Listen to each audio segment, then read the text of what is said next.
I think Challenger 3, from what I know about Chinese and Russian tanks, absolutely is some distance ahead. It's all very well having this brilliant tank if you can't operate it effectively on the contemporary and the future battlefield. Challenger 3 is the new main battle tank. It is the sort of next generation, fourth generation armoured capability. It is derived, has a similar name to the previous two British tanks, Challenger 1 and Challenger 2, which I've spent thousands of hours and many, many years on. So Challenger 3 is pretty familiar to me. But having said that, it is a completely different tank. People will notice a similarity between the hull and Challenger 2, but that's really where the similarity ends. I think what is of interest and people should be aware of is that there have been some major tank engagements by Ukraine tanks, including Challenger 2, in the last month, where they have successfully managed to operate in a drone-infested battlefield and conduct manoeuvre, conduct shock action, and destroy a lot of Russian armour and retake ground. So I think that is the key element here is if you can suppress the drone threat, then the tank is very much a key element to it. And Challenger 3 is absolutely a step up in protection. The armour is secret, but it's a derivative of Challenger 2. Interesting, no Challenger 2s have been destroyed by direct armour hits in Ukraine. And certainly the view of the Ministry of Defence, which I share, is that the armour on Challenger 3 overmatches any threats that we're seeing on the battlefield now, and certainly anything that the Russians have got. Added to the protection is the protection against the drone threat, which, as we know, is what everybody's talking about. $500 drones destroying £5 million tanks. What Challenger 3 has, called an active protection system, it has hard kill defensive aid suites. This allows Challenger 3 to identify incoming drones and incoming missiles and other projectiles and to take them out of the air before they hit the tank. Very importantly, Challenger 3 has a different gun to Challenger 2. And the reason it's been changed is, first of all, commonality. Virtually every other NATO country has a 120mm smoothbore main gun, which what the Challenger 3 has,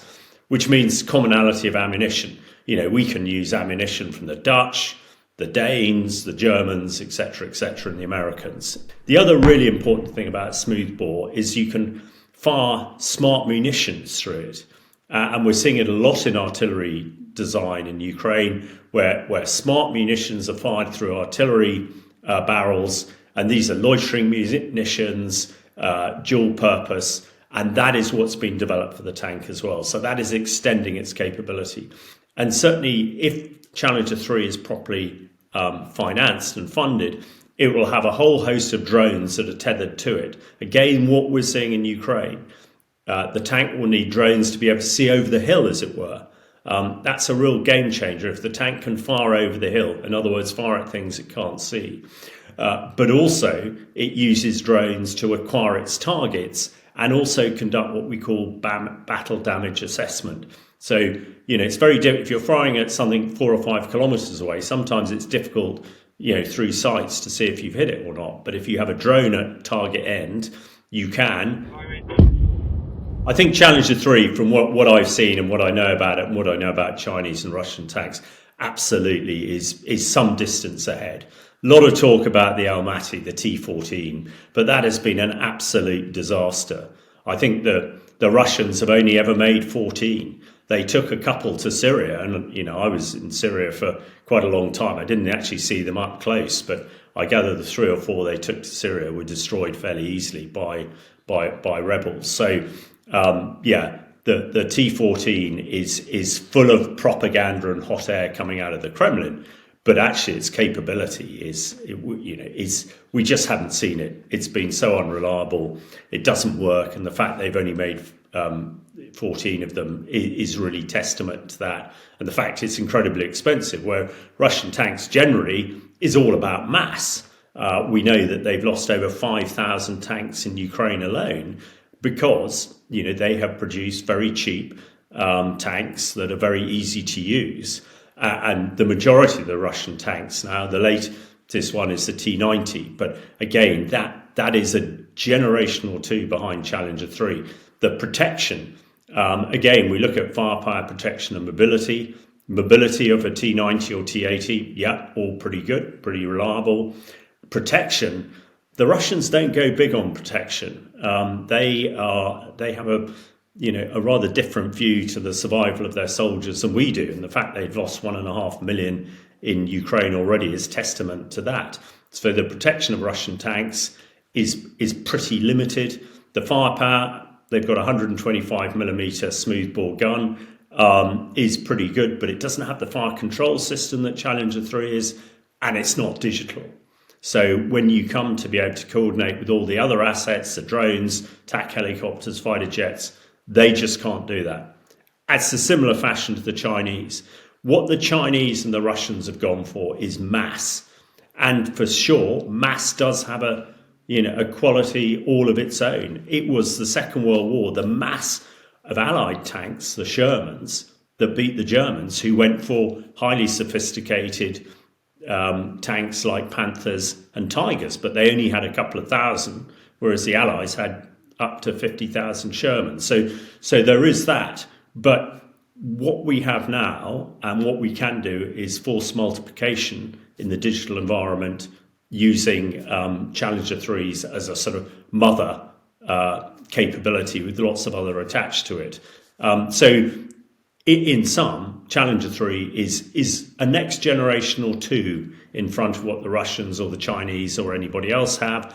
And when you compare it against our NATO allies, its protection is the thing that steps it forward, and its digitally enabled network capability again gives it gives it the sort of number one slot. And I think a lot of European allies are looking at Challenger 3, especially the turret, thinking, yeah, that is what we need and that's what we want. It's all very well having this brilliant tank if you can't operate it effectively on the contemporary and the future battlefield.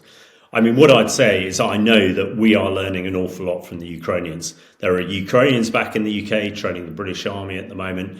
There are British military people learning directly from the Ukrainians and how they're doing the business. And Challenger 3 and Ajax as well is really what we're learning from there. It is the ability for these vehicles to operate with drones in a defensive and attacking measure, exactly as the Ukrainians are doing. And that is what Challenger 3 is all about. So we are absolutely learning that. A part of it is about funding. It's all very well having 148 Challenger 3s, but we need the ammunition, the logistics, and everything else to support it. And fundamentally, we need to be able to train. And that is where the Russians are falling apart. Because the Russians can't train or don't train their soldiers because they're getting through them so much, they can't really take advantage of this new networked, digitally networked battlefield and the extensive use of drones, and not just airborne drones, but autonomous drones on the ground and also the sea. So the Russians have small units who are doing this. The Ukrainians are doing it sort of en masse, which is why they're having so much success against the Russians. Now, we are absolutely learning this. And if Challenger 3 and the land component, as we call it, is properly funded, and there's lots of detail about defence being underfunded at the moment, and that is a concern. But if it is, then Challenger 3 will integrate digitally into the battlefield with all the drones that we're going to get. And the Strategic Defence Review last year talked about a 3 times improvement in lethality. Absolutely, that's what Challenger 3 is all about. And also talks about 80% of our capability is going to be drone-based, which is why Challenger 3 needs all these surrogate drones and others tethered to it. So there's an awful lot to this. I mean, I am pretty confident that the Ministry of Defence and the British Army is way onto this. And there are a lot of people doing a lot of work on it. And what I've seen of Challenger 3 and Ajax, they're absolutely what we need in the digital environment. But ultimately, it will be coming down to funding. And it's not all about the shiny pieces of kit. Training is expensive. and absolutely you've got to do it. And also we've got to recruit enough people and people of the right sort of skill sets to be able to fight in this battle. But if we can do that, I'm very confident that our armoured capability and our recce strike capability is going to be exactly what's needed for the battlefield today and for tomorrow. I think that they're all pretty similar. The Polish K2 is a Korean tank, and it's excellent. The Leopards are renowned around the world, and of course American Abrams. They all have their pluses and minuses. The American Abrams actually has a jet engine in it, and is incredibly thirsty. Uses twice the amount of fuel as a Challenger 3. So I mean that is a downside to it. I think the thing that Challenger 3 has that none of the other tanks have is its level of protection. The secret armour that it has, none of the other tanks have. Leopard 2 and Abrams have a derivative of the Challenger 2 armour. Again, all highly sensitive, but they do not have the Challenger 3 armour. And as far as we're aware, Challenger 3 armour will stop any known threats. So that is the marginal advantage. It is then that all these tanks are now going digital, that's for sure. They have a similar sort of gun. The critical thing is whether they have what we call hard kill defensive aid suites against drones and missiles. Now, I am sure the Germans are planning to put that on Leopard 2. And of course, Leopard 2 is made by Rheinmetall as well. I mean, interesting enough, I think there's quite a lot of talk around the sort of tank communities in Europe that the Challenger 3 turret is what everybody wants. And I wouldn't be at all surprised if we start to see Challenger 3 turrets on, say, Leopard 2 hulls, Abrams hulls, K2 hulls. So the absolute advantage Challenger 3 has over all the others is its turret and is its protection against all known threats. And I think, if you look at cost and all the rest of it, they're all pretty similar. I understand the K2 from Korea might be a little bit cheaper, but in the tank game, you pay your money and you take your choice, I think. We're only getting 148 of these things. When I joined the army in 1988, we had 900 tanks. We're now down to 48. The question is, is that enough? This is hugely capable. We can force generate by using a lot of autonomous vehicles, and because it's digital, it can all work together. That is for sure. I sort of feel though, actually, if we had another 100 Challenger 3s at the sort of 250 mark, then we are getting a position where we can really pack a punch.